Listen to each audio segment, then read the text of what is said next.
G'day folks, what is going on? In this one, we are going deep on Facebook organic marketing and in particular, the customer journey, okay? We've used Facebook to sell millions of dollars of information products, courses, affiliate products, coaching programs, virtual events, live events, and at the core of it is understanding the customer journey, okay? How does somebody go from not knowing you from a bar of soap to being willing to pull out their wallet and give you $500, $1,000, $5,000, $10,000, $25,000, okay?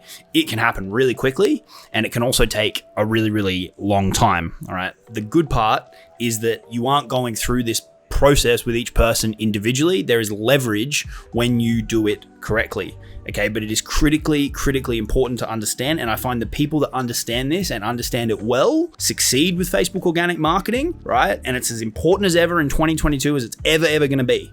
Okay, because there is people, there's a good chunk of people trying to do these marketing strategies. And so you need to understand this if you want to be able to compete in that landscape.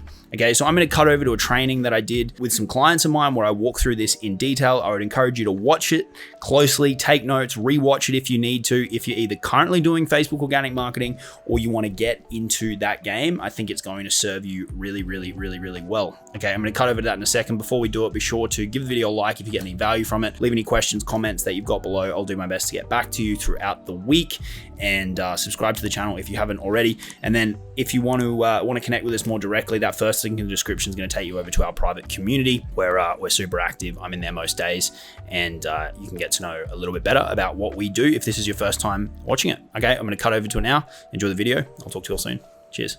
I think it's important to revisit what's the journey that people go on from their end, a lead, a customer, and putting yourself into their shoes as well. And at the very least, revisiting, what's the pathway of how things can evolve and what's the pathway people can go down and what are the different little things that I can do at different phases in my business to move the needle. So I guess you could call this like your Facebook kind of customer journey. And honestly, this could happen in 2 days, right? This could happen like that. Or it can take, 12 plus months. I've had people reach out who've said, dude, been following you for 2 years. I'm ready. Like, you just don't know. You don't know who's watching. You don't know who's lurking, all that kind of stuff. So this could be really quick. This can take a long time. The good thing is that, you don't have to talk to the 12-monthers. You don't have to talk to them every day for 12 months, right? There's leverage in this stuff. So I guess and I'm going to mix a metaphor here from Travis, who obviously I've been doing some work with, but he has the golfing analogy of, he calls it tapping when you're kind of closing the sale. And then he works back from there, as in at any point in your business, you've got all these balls kind of on the fairway and they're at different distances from the hole being the point of the sale. So I've kind of mixed in that metaphor here, but full credit where credit's due. I just think it's the best analogy that I've heard around it all. And there's no point me trying to come up with some other abstract concept because I think that's the best. But yeah, full credit to him on that concept. So let's talk through these, and you guys can kind of chime in at any point that you want and we can talk through it. But, the first thing I guess is getting the balls at the tee off point, right? So initially it's kind of like, you're at a driving range. You might have a bucket of each day you're doing some kind of action to tee up some new balls that are ultimately going to get hit down the fairway. They're going to land somewhere, and then we're going to work our way down the fairway and start trying to move them towards the hole, right? And each ball kind of representing a lead or a potential customer in your business. So each day you've got actions that you can take to kind of fill up that, I guess that bucket of balls, so to speak. That could be adding people, right? That could be adding friends. You could be, you might be in other buyer groups where your avatar sits. You might be in some other free groups where your avatar sits, and the flow is going to go, buyer group to your profile, and then maybe they stumble over to your group, or free group, to profile to your group. As your group starts to grow, people will find you. So, Facebook recommended group joiners, and then you qualify them based on the questions they answer. They end up in your group, and then they might end up back on your profile, or other, organic methods that you're using. So, I do YouTube, that ends up with people on my email list. I'm now doing the podcast, that ends up with people on your email list. I've got the website that ends up with people on the email list. And then when they're in that sequence, once they join that email on my website, what happens is they get a 3 or 4 email sequence, but it pushes them to the group plus YouTube plus podcast. So in the first few days that they join, it quickly kind of washing machines them around the ecosystem. Maybe someone joins who likes YouTube, they've got that option. Someone joins who likes the podcast, now they've got that option. Someone joins who wants to be part of the community, they've got that option. But you could be doing these other organic efforts, whatever that looks like, to grow, and then you can have other stuff in here. Like I've got obviously I've got training with ClickFunnels in their affiliate bootcamp. There's something of mine or some interview or something in Legendary. So you could say, interview in Legendary. They're basically any assets that you've got out there that can bring you attention, right? Most of you guys are probably, up in this phase at the moment. But I think over time you'll end up doing more and more of this because 1, you'll want to, and 2, it's a good diversification play to de-risk, just being dependent on Facebook, right? And it can be fun to create content using kind of different modes, I guess. But that's, that flow can happen. So then they end up on your email, then they end up in your Facebook group or in these other places, and then ultimately they can end up back on your profile too. So, each day is your, are you setting up new balls at the tee off point, right? Is that happening? Okay. So at each point of these as well, you've kind of got, you can do a diagnostic and look at it and go, we're going golfing. You can do a diagnostic and go, right, where is it breaking down? Which one of these am I doing or not doing? Right. Or you could be doing some paid media, right? Which we've done at different phases. We've done Google, we've done Facebook. Haven't done too much YouTube yet, but that stuff will come. But is there an activity happening every day that's getting new eyeballs? Because if you imagine the golfing analogy, and every day you're moving balls from the fairway up to the green, and then ideally the green into the hole, you need to keep, driving new balls onto the fairway, right? To keep that constantly full. So that's where we're bringing, new people into the world. And then we can look at efforts to move them down the fairway, right? So this is like, as soon as they start to see your content, they're starting to move down the fairway, right? The second that they see your YouTube channel, your podcast, your friend request, right? That's kind of the ball being on the green. And then as soon as they consume anything of yours, that's like the first drive is kind of the way I think about it, right? They read a Facebook post, and how impactful that Facebook post is going to mean, was that a swing and a miss and you've kind of knocked the ball off the side of the tee and it's run a meter down and now it's just sitting off the green? Or have you absolutely smacked the living shit out of it and it's 200 meters away, right? Because they've read one post, gone, holy shit, that's for me. And now they're quickly accelerating to becoming a customer, right? And one element of that can be how good is your stuff, but one element of it is also how, what state of mind is the prospect in? And then another element is which piece of content did they stumble across, right? Right? Like if you're putting a ton of content out there, some of it's going to be good, some of it's going to be shit. It's just the way that it is. And so it depends on what part of your content they see. But this is where we talk about content being a cumulative gain, because they will ideally consume more over time, which keeps kind of moving them down the fairway. So ways to keep them moving, you've got leverage methods where you're posting on your profile, you're posting on your stories, you're posting in your group. That's moving people.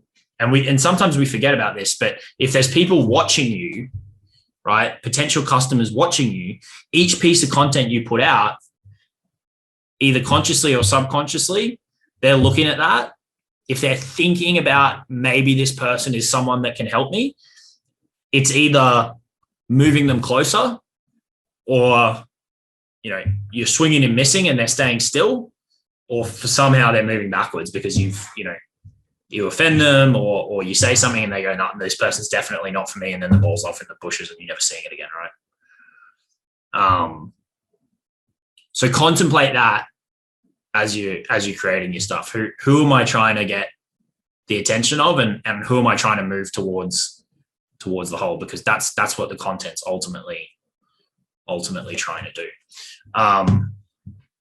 So there are your kind of leverage methods to do that, right? Obviously, then you've also got your other platforms. If you're putting out YouTube content, if you're putting out a podcast, if you're creating emails, they're all leveraged methods to communicate with your audience. Getting more kind of Facebook specific, you can move the ball closer to the hole with less leverage in a more one-to-one basis by looking at, all right, well, who's actually paying attention to me enough that they're engaging, right? And you can look at those people and interact with them if you feel like they might be a fit, right? So I was scrolling, this is an example. I was scrolling through my Facebook feed last night, and there's a guy who I connected with somehow back in March, and I saw he's just rolled out a affiliate marketing training, right? And he probably knows about SAA. He probably knows, what we've been able to do with that. And I look at that and I go, well, if he's trying to grow an affiliate marketing training program, I can probably help him because I've done that pretty well, right? So it was like an updated cover photo. So I took a photo of I commented on it and I took a screenshot of it, and I sent him a photo with a screenshot and I said, hey man, this looks really tight. And now that's kicked off a conversation about what he's trying to do with that program. And he may not, but he may also end up being, someone that comes into a program like this, and we help him grow that. And he's someone who's watched my stories and has engaged in some of my stuff as well, right? So looking at those people who are paying attention to you enough that they're engaging and going, is there a way that we could team up here? Is there an opportunity here? Do they have a challenge that I might be able to help them fix? And my ego is not big enough that I'll still do an outreach message. Like I'll send him a screenshot and say, hey man, it looks cool. Like I'm happy to do that. I don't mind. It's if that leads to that could lead to a 10, 15K customer. You just don't know, right? And how long does that take? Right? How long does that take? So that's all, engaging with your warmer audience, right? And I wouldn't be necessarily putting these folks in a CRM yet. I'll talk to you about who I think you should put in your CRMs, but these are people who are paying some attention to you that you think you might be able to help. Right, that's the first one. And then cold, a bit colder than that. So maybe these are the ones that, they're further back on the green or on the fairway, and you want to try and move them forward, right? Same thing. Give them a bit of love, bit of interaction, kick off some combos there. Okay.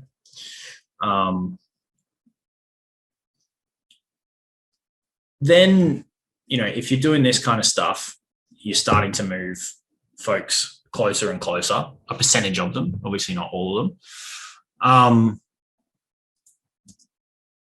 Then in the conversation, Who I put down as a CRM worth putting in your CRM, as in worth making note to follow up with, is where it gets to the point that we're talking about a program. They're the people I put in my CRM to follow up with, or at least a meaningful conversation about a significant challenge that I think I can help them with. They're the people that I make note to follow up with, because I think you can flood your CRM with crap and people that are really far back, and then it becomes this thing that you open up and you're like, holy shit, I don't want to look at it. Right. But you can decide on that. So I would recommend that you kind of list down folks who you've got to the point about talking about a program, so a potential investment on the table, or at the or kind of one step further back from that is you've at least had a meaningful conversation about a challenge that you know you can help them with. Okay. And they're the people that, you know, you might want to pay a little bit more attention to their stuff, right? Because if you've had a chat and it's kind of died down, or they said, yeah, I'll think about it, or yeah, we should book a call, but just not this week. I'm really interested in your program. I just need to check my calendar and I'll get back to you and we'll sort out a call. Yep, sweet. They could go in your CRM. You've had a good chat about their pains or whatever, and you feel like you can actually help them. A good way to prompt them, go and engage with their stuff, interact with one of their stories, right? Even just taking 2 seconds to comment on something of theirs can be a prompt.